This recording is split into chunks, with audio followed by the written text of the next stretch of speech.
So, working with strategies. Hello there. Working with strategies, I think that we've all been creating a lot of strategies over the years. I think that creating strategies is not a problem for us in general. We've learned a lot of how to do that.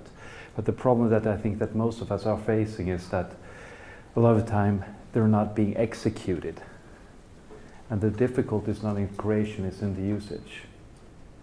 So that's why I'm trying to share some of my experiences and what are the key elements in the strategy that we can, when we're creating it, so that we can make the strategy executable. So that's what I will try to share. A little bit about me first then. I've been going in and out of different large companies and small companies. I started off as a product manager at one company working with vacuum pumps and oil cleaning systems. Then I started working for ABB and worked as product managers for electricity meters at ABB. Then I started one company working with CRM systems. My problem there, I think, going back to Christopher Lawson, and when you try to start something and you know this will happen, but the market isn't really there. I started a CRM company before the CRM wording didn't exist. So it's very difficult to promote what we were doing. Then I started a company called Maila. It's not about, it's a bat in Finnish, but it was an email solution for professional emailing.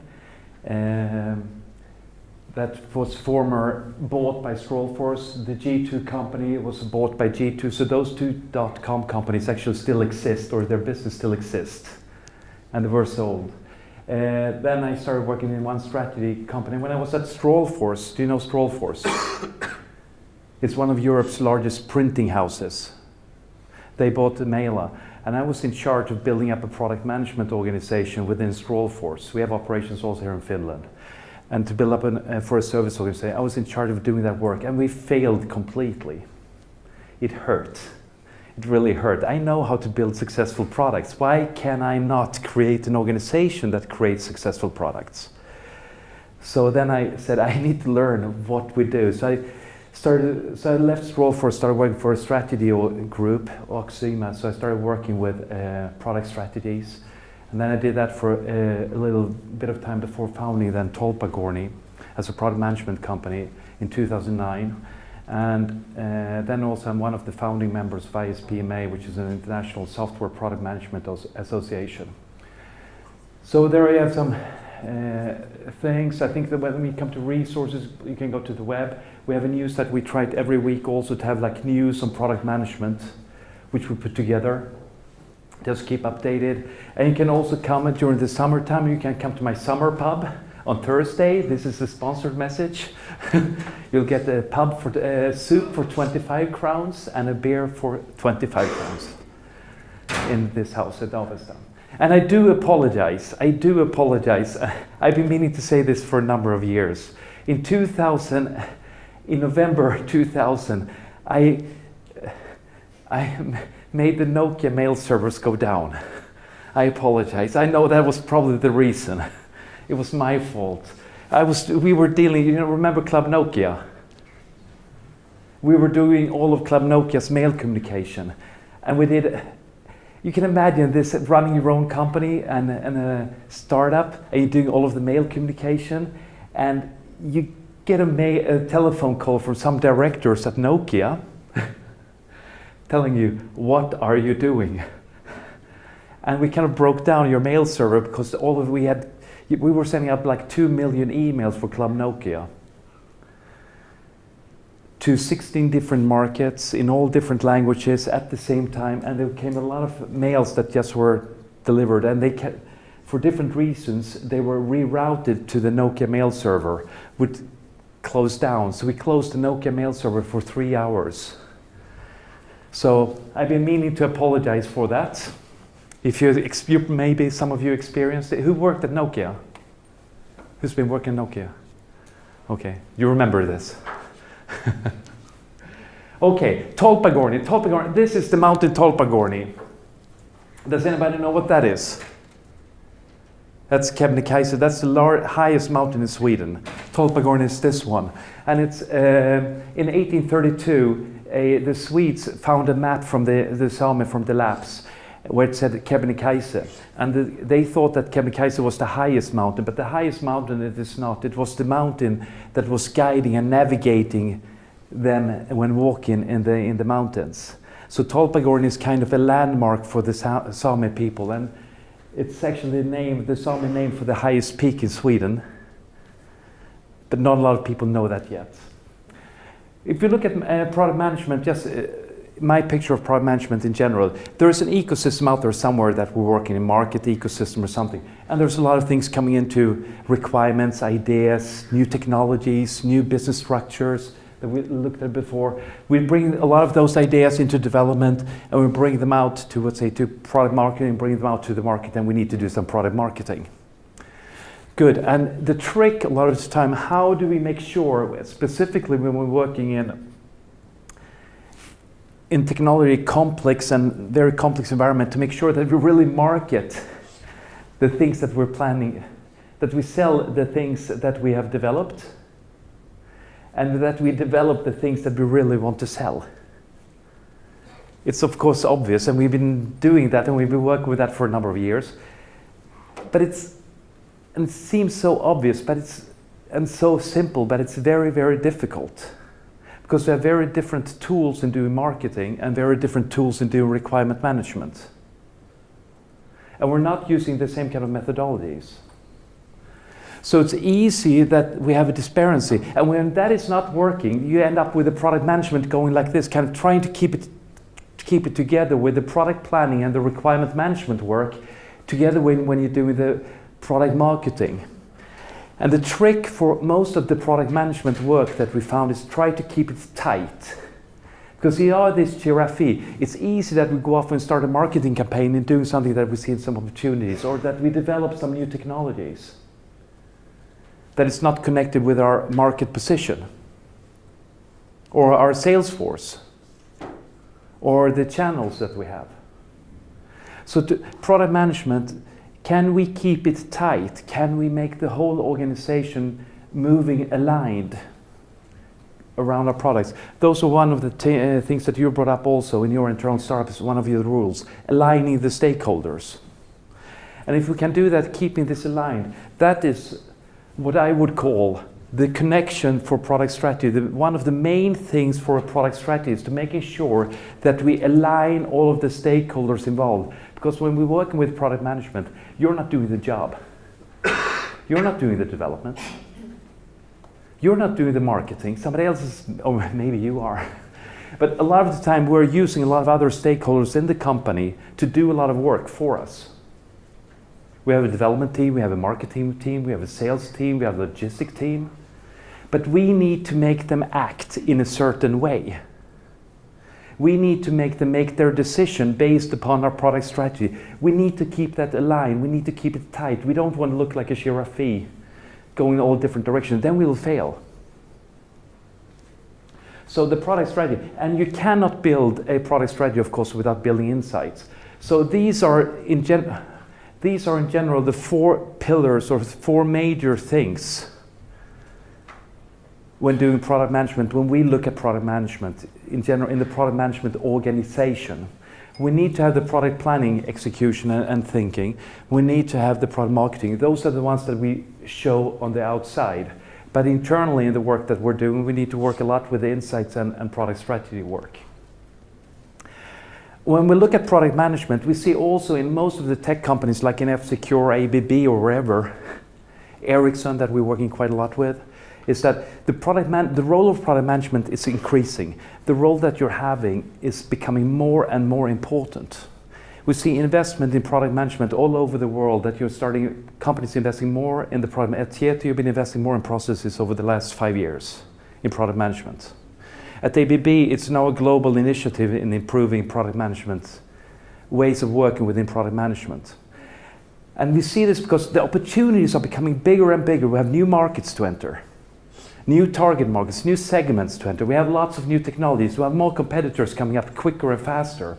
And top management will never be able to handle all of these complex issues. They will not. We cannot lean back and say product management will take care of all our new strategies, because they can't get that. They will look like Shirafi because they do one thing at a time and they don't know your product well enough. So one of the few resources within a company that can align activities and make it happen is the role of product management, because we work across the company. So the role for product management is really driving a company forward with a portfolio of products. Product management, you are in that role. Tolpagorni, we're working with a similar as with Harry. We're about 15 people now in the team that are working, only with B2B and technology intensive companies. We're not doing B2C because we see it's a very different business logic. So I will be referring to situations like within ABB or Ericsson or this kind of technology intensive companies working B2B. So you have that perspective on the things that I'm saying. It sounds crazy, but I think actually we're one of the world's largest product management organization and companies. Most of them are a little bit smaller. Some of the companies that we work with, primarily that we've been doing strategic work for. And we work continuously with strategy for a large number of companies, either in training, but primarily almost all of these we've been working with for consulting in the product strategies and portfolio strategies. One customer of ours, Leica, do you know Leica? Yeah. Cameras? Geosystems, do you know that as well? You know those yellow things when you see a excavator on the street, they have somebody standing there with a yellow rod and something on top. Recognize those? Those are also from Leica. Leica is very big in geosystems when you do a lot of construction work, building new roads and so on. And they have sensors on the excavators that goes into a kind of a pad in the excavator that's connected to the AutoCAD office, that tells you how to dig and how high you are, and so on. So we were working on the geosystems on Leica. One guy, he said, hey, before we start doing and developing anything about strategy, we have a bigger problem. We need to make the organization appreciate strategy. Why? Because otherwise it just becomes a paper. And I think that's a very smart thing, that before designing it, we need to build up the appreciation of the strategy. Why do we have a strategy? Let's just bring in one company we work with, also within the CRM area. They were building software. They were very focused on this kind of cycle, making the cycle fast, learn from customers, getting feedback, build, learn, feed, build. Fantastic. They really listened. They developed exactly what they heard. Unique requirements from different customers were becoming modules in the software. Fantastic. And they had probably one of the best solutions out there in the CRM world. It's fantastic. The only problem that they have is that the sales guys don't know what to present because it's too multifaceted. They've been listening too much. They've been doing these iterations too many times, listening to the customers. They did not have their own strategy. And just what they're doing this feed loop, I love that. We do that a lot of time, but you need to have the strategy connected with that, otherwise you will fail. Just listening to customers and putting that into your products, it fails time after time after time. So we need a strategy, and I can bring up 10, 15, 20 different situations where we've been listening too much to the customers. And specifically, if you're very project-driven, if you're working with refrigerators and you start getting this huge order from ICA, hey, if you do this and this and this and this, we'll buy it from you. And then the sales guy, come on, we need to fix this next week, or next week, the next year.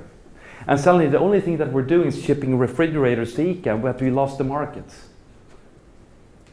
And we see this happening all the time, continuously. And we see that this is the view from our window in Stockholm. Behind me we have two different roads, and when you start the roads, they're in parallel. They're in parallel. And if you see it over here, they're almost perpendicular. They're crossing one another. And I think this is very much like it is with the strategy when we work with product management, that it's not just saying, here's the huge, this is the strategy, let's execute, it's a startup and we choose a target market or whatever, because the product strategy you will live with and work with continuously for many years. When it comes to the drives, when it comes to IT systems, it's a continuous development that you're working with on your systems. If you look at JAS Griffin, do you know JAS Griffin? The Swedish airplane, the fighting airplane. I asked the product manager for that, how much of the JAS is left from the first release? It was released in the beginning of the 90s, about 25 years ago. How much is left in the original product? Any ideas?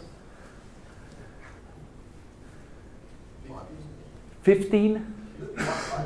1.5? He says between 5 and 10%.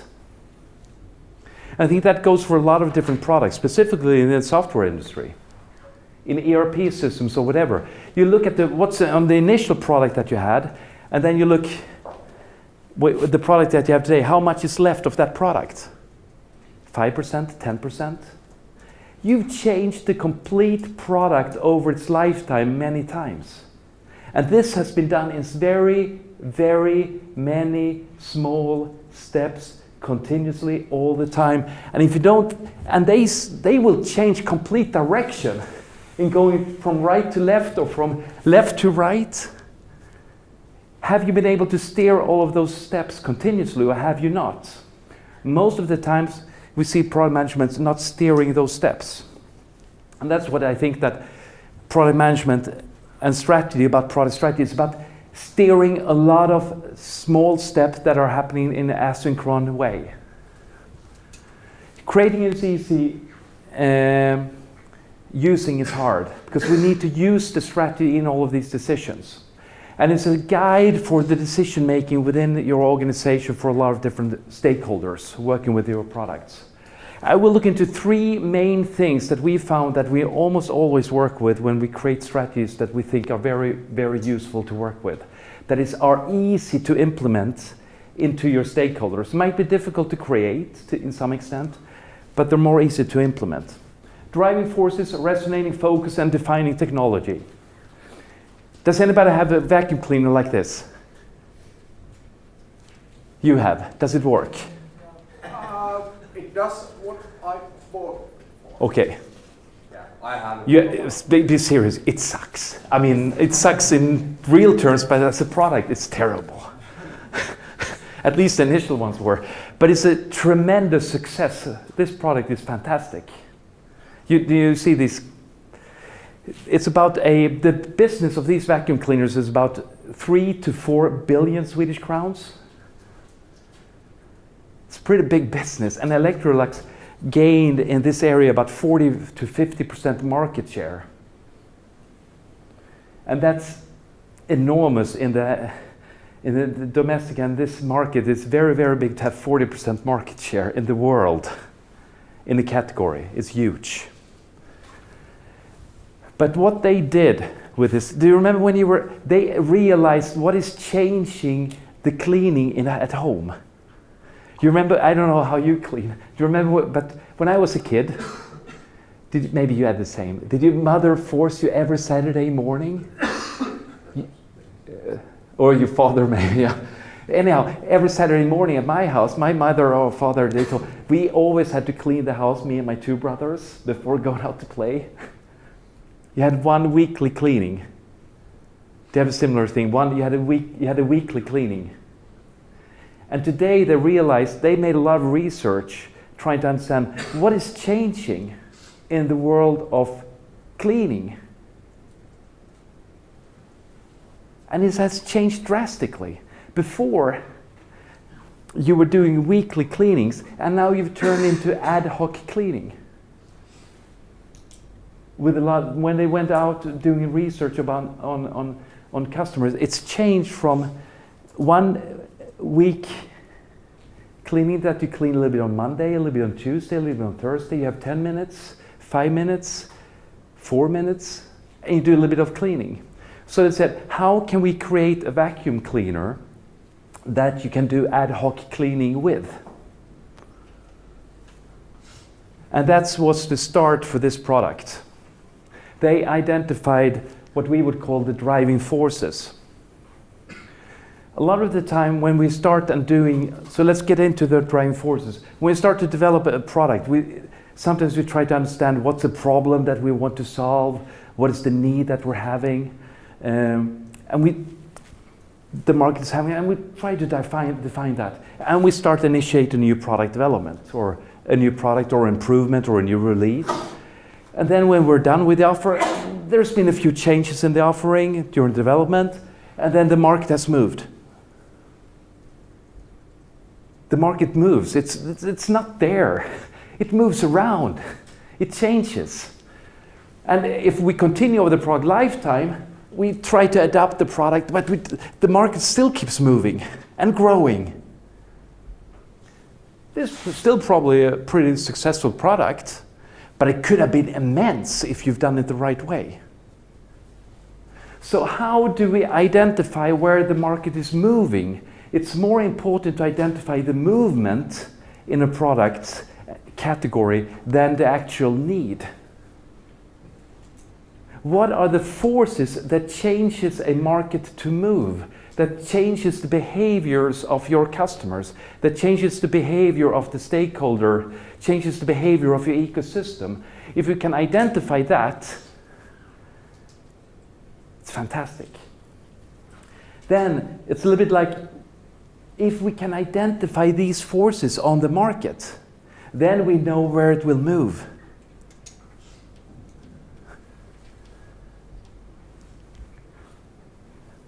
Sometimes we work a lot with just general micro and macro environment, trying to identify, just to have that as a starting point for that discussion, to identify where are driving forces, where can they be? They could be internally, they could be externally, in the ecosystem, in the suppliers, in technology, at your customer site, in behaviors, in legal settings, immigrants, refugees, political situations. There are a lot of things happening that affects your market today. And those we want to identify. We did this in one project I was running when I was employed. I used driving forces 100% and said, we identified 6 different driving forces for change in communication. 6 different ways, 6 driving forces that is changing the way corporations are communicating with their customers. And we said every single thing that we do in development shall be connected to one of these 6 driving forces, period. Nothing else is allowed. And this is actually my only award-winning product for web to print or for communication solutions. I won an award for this, for the best solution in the industry, for the product Gateway Direct that was launched at Strawforce. And then we worked only with the driving forces as the key guide for everything concerning development. The only problem that is happening all the time is that we know, I think a little bit of what Christopher was talking about. If we identify the driving forces, you have that ability. If you identify the driving forces, you know what the future will be like. It's the crystal ball. The problem that you are having, and I am having, and everybody else is having, is there are inhibitors on the way. There's somebody stopping this. There is somebody, right now you found one inhibitor in the screen manufacturers. There are other inhibitors, technical, or when I was working with the emails, it was the marketing departments and the ad agencies. They were doing everything to stop email because they didn't earn any money on those. There will be inhibitors in any way of change. There will be inhibitors that moves the market into a different direction. When it comes to email, for example, we thought that the money would be in replacing direct marketing. It's not. The money in emailing is in the processes and in administrational processes. There were some other inhibitors happening in the marketing arena that move the market and technology into a complete different way. 3 minutes. Thank you. So we use that also for different other times. This is for developing new products. We've also been using driving forces in planning launch. Let's go into resonating focus. Resonating focus is it's about marketing. Where is our resonating focus? Where do we want, what do we want the customer to discuss when we leave the room? If we've been doing a presentation about our variable speeds or drives at the customer and we leave the room, what do we want them to discuss? What area? Environment, speed, security? What's the resonating focus when they're thinking about buying a supplier?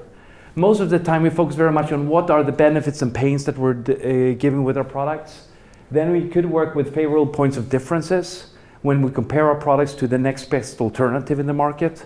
But if you look at resonating focus, we also add what's the area of the biggest value that we're delivering with our products.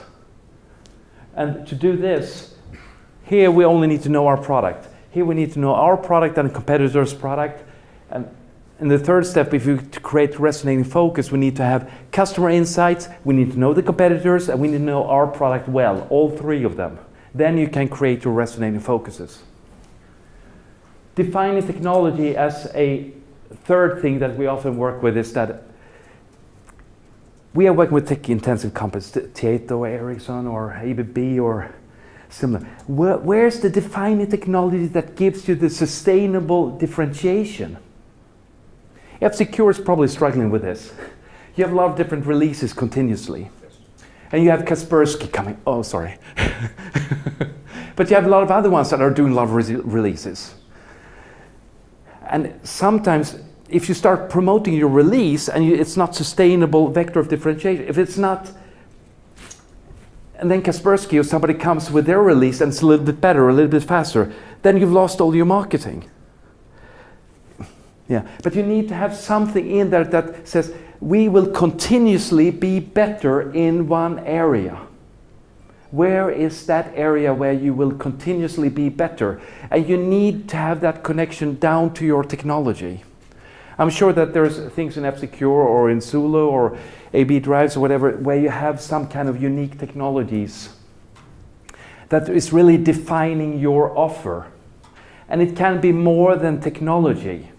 But you must have something in your technology or processes or skills, something that makes you unique over time. Not just for the next release. Over time, a platform, defining technology, something. And then you say, we nod and say, yes, sure. And then try to think about it. What is your defining technology? What is it in your refrigerators that makes your refrigerators better than everybody else's over time?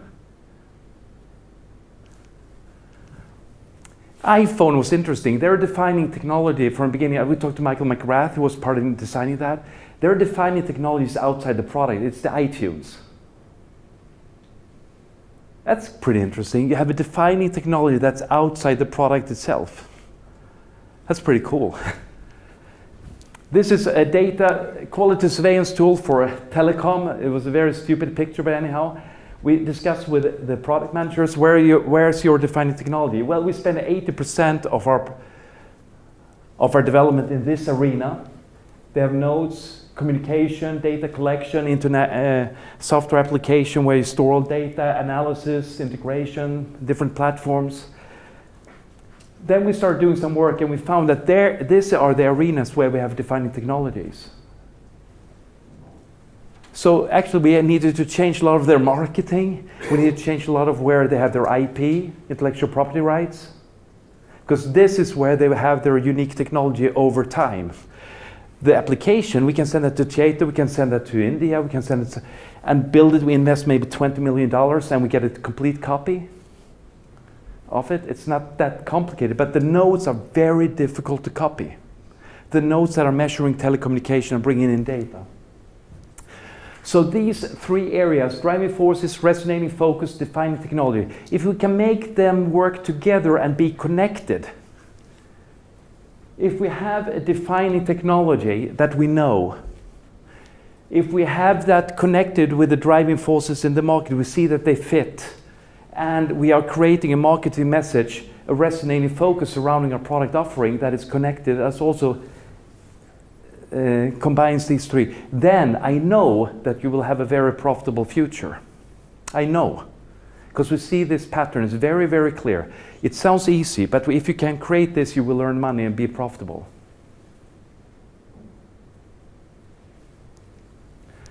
I want to do one thing, last thing before ending, the last one. Where do you start with doing product strategy? Does anybody play Sudoku? Everybody knows Sudoku. Somebody said just some week ago that strategy comes, you need to know where you want to go, etc., and bring it down. I say strategy creation for product management is like playing Sudoku. Where do you start? Top right? Bottom left? Where do you start? Top left? Right? Middle? Where exactly? You start where it's easy. You have for product management strategy, product strategies, it's filled with a lot of given numbers. You have some sales organization, you can't change that. That's you're living with that. You have a legacy, you cannot change that. So you have to start where it's easy. Normally it's difficult to say where to start, but start where it's easy. Then that's a pretty good starting point for creating your strategy. And hopefully by doing that, I hope that you'll enjoy doing some more water skiing in the Chirafi way. Thank you.